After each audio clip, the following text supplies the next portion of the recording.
So I said I would make a video about my past, and I'm going to.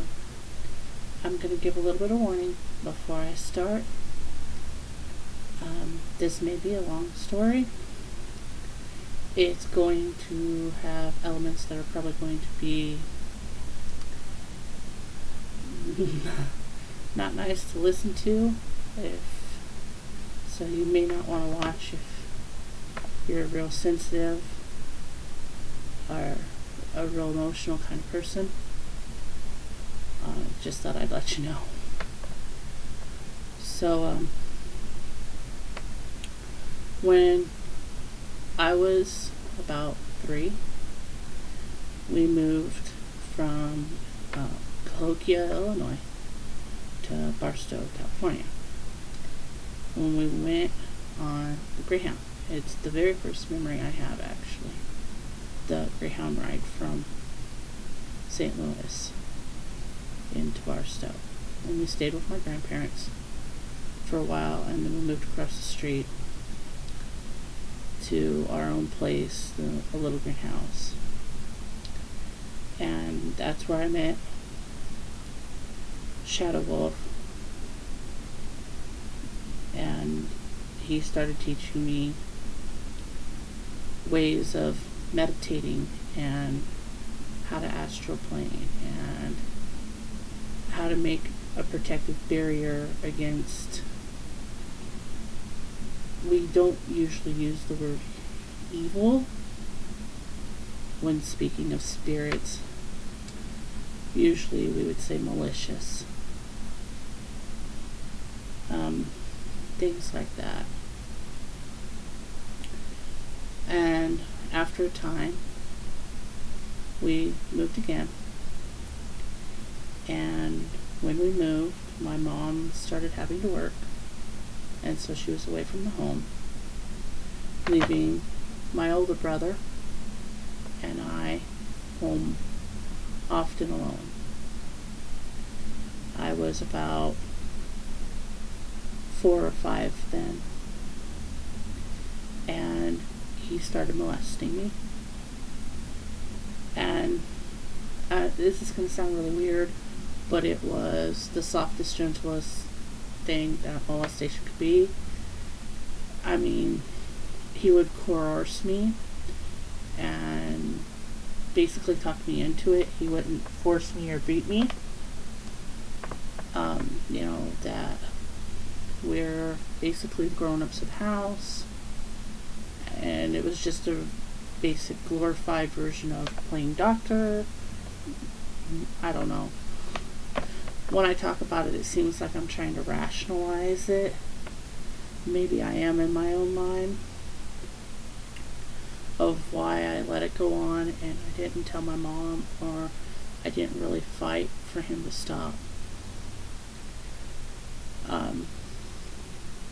We moved again. We moved a lot when I was young. And I ran back into Paul. Oops. Anyway, I ran back into my friend, and he asked me how I was doing with the lessons he taught me. And I was doing fine with them. I was using them, the wall of protection I was actually using in a way to block out part of what was going on with me with my brother. And I told him things were going fine.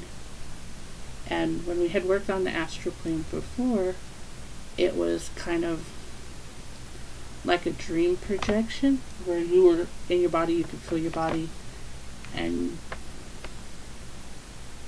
hear and stuff what was around you, but you could also see that plane. So we started talking, and of course it'd been a while, and he'd grown up and gotten more education, so he was like, I've learned some other stuff. You want to learn it? I'm a knowledge hound. I freely admit that. And so I said, yeah. And he started teaching it to me. And this was more of, I guess what some people would call like a soul walk, or an an actual astral walk where your body is there, it's alive, but your mind is not at all. And most people would do this in a meditative state, a state of rest, either asleep or, like I said, while meditating or something, where their body didn't need to do much, but just sit there or just lay there and sleep. But at that time when we moved into a house, a really big house. It was a really nice, pretty house, and it was real cheap for how big it was. It was also really haunted. It had 2 little boy ghosts. Joshua, he was about 8, and Jacob, he was about 3, and then their dad, Heron, like the bird or the lake.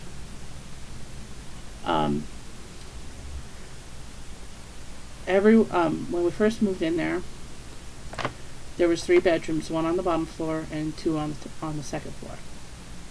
At first, one of the rooms on the second floor was the master bedroom.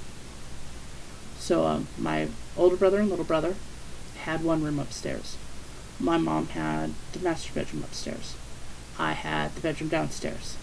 Had nightmares, tremendous, awful, horrible nightmares. They wouldn't stop. So my mom changed around the rooms. I took the room where my brothers had been sleeping. She stayed in the master bedroom, and my brothers moved downstairs into the room downstairs. Again, terribly awful nightmares. Just horrible, horrible nightmares. Nothing could make them stop. My mom, and I don't know why, decided that she would try it one last way. She put my brothers back into the room they had originally had, put me into what was supposed to be the master bedroom, and she took the room downstairs, which was actually the biggest bedroom of the house. I don't know why it wasn't a master bedroom, but and the nightmares stopped. But the master bedroom was the most haunted room, and that's where the dad was at, was in the closet of the bedroom where he had hung himself. It was the most haunted place in the freaking house. But it was a place I could sleep and not have nightmares. Too bad when I was awake and trying to go to sleep, he was hanging out, literally and figuratively, in the closet talking a bunch of smack. And I say that nicely because I'm trying not to curse. He would talk very bad things and whisper just general evilness in my general direction. Like I said, I'm a knowledge hound. I've always been good at the library. I've always been abovely educated for my age.